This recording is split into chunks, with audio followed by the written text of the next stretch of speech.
Hi guys, আবারও একটা mini blog নিয়ে চলে এসেছি তোমাদের সাথে শেয়ার করতে। তো আজকে এখন কলেজ যাচ্ছিলাম বলে পুরো রেডি হয়ে বেরিয়ে পড়েছি। তো এখানে আমি ভিডিও বানাচ্ছিলাম, তো তারপর বানাতে বানাতে আমি এখান থেকে হেঁটে হেঁটে যাচ্ছিলাম।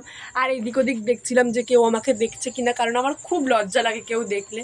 তো এখান থেকে গল্প করতে করতে আমি পুরো পৌঁছে গেছিলাম ব্যারাকপুরে। তার মাঝখানে কোনো রকম ভিডিও করা হয়নি, তার কারণ বান্ধবীর সাথে এতদিন পর কলেজ যাচ্ছি, এত গল্প করতে করতে ভিডিও করার কথা তো ভুলেই গেছিলাম। আর তারপরে কলেজেও চলে এসেছিলাম। তো এখান থেকে কলেজের সামনে আমরা হেঁটে হেঁটে যাচ্ছিলাম। তো যারা যারা ভিডিওটা ফেসবুক পেজ দিয়ে দেখছো, পেজটা প্লিজ ফলো করে যেও। আর শেষ পর্যন্ত যদি ভিডিওটা দেখে যাও তাহলে প্লিজ লাইক কমেন্ট তো করে দিয়ে যেও, তার সাথে একটা শেয়ারও করে দিও। আর যারা যারা আমার ইউটিউব চ্যানেল দিয়ে দেখছো, তো চ্যানেলটা প্লিজ সাবস্ক্রাইব করো। তো এখানে আমি একটু কলেজটা ঘুরিয়ে ঘুরিয়ে দেখছিলাম, আর আমি আমার রুমের দিকে যাচ্ছিলাম। তো এখান থেকে হেঁটে হেঁটে রুমের দিকে যাচ্ছিলাম। আর যেদিনকে আমরা কলেজে আসি সেদিনকে পুরো কলেজ ফাঁকা থাকে, আর যেদিনকে কলেজ আসি না সেদিনকেই শুনি যে এই কাজ হয়ে গেছে, এই কাজটা হয়ে গেছে। গাইস, তোমাদেরকে কি বলবো, আমাদের কপালটা এত পানুতি মার কাজে কি বলবো। এখানে আমি আর এই যে বান্ধবী বসে আছি, ভাবলাম হয়তো কেউ না কেউ আসবে ক্লাসে, কিন্তু বিশ্বাস করো সারা ক্লাসে কেউ আসেনি, আমি আর আমার বান্ধবীটাই ছিলাম।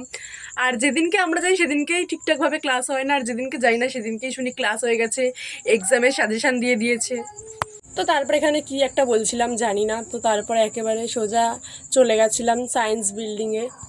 তো তারপরে সায়েন্স বিল্ডিং এখানে এসে বসেছিলাম, বললো যে কাজটা হতে, মানে যেই কাজটা আমরা করতে গেছিলাম সেটা করতে একটু লেট হবে। আর এদিকে বাইরে ঝিরিঝিরি বৃষ্টি পড়ছিল, তো তাই দেখছিলাম। তো তারপর এখানে তো আমি ছাতি নিতে ভুলে গেছিলাম, আর আমার বান্ধবী এতটাই ভালো যে ওর ছাতিতে করে আমাকে নিয়ে যাচ্ছিল। এরকম বান্ধবী তোমরা দূরবীন দিয়ে খুঁজলেও পাবে না। তারপর এখানে টোটোয় উঠে বসেছিলাম। তো তারপর এখান থেকে টোটো করে সোজা চলে গেছিলাম স্টেশনে। তো তারপর এখানে আমি ট্রেনের জন্য বসে বসে অপেক্ষা করছিলাম।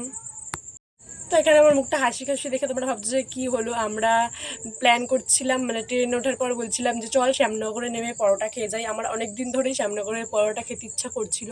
তো তারপরে এখানে আমরা নেমে পড়েছিলাম, তাই আমার মনে এত আনন্দ, আর তার মধ্যে বৃষ্টি পড়ছিল। তো এখানে বলতে বলতে যাচ্ছিলাম যে হট করে প্ল্যান হলেই চলে যাওয়া যায়, না যায় না। তো এখানে তোমার এই যে আমরা পরোটাটা খেয়ে নিলাম।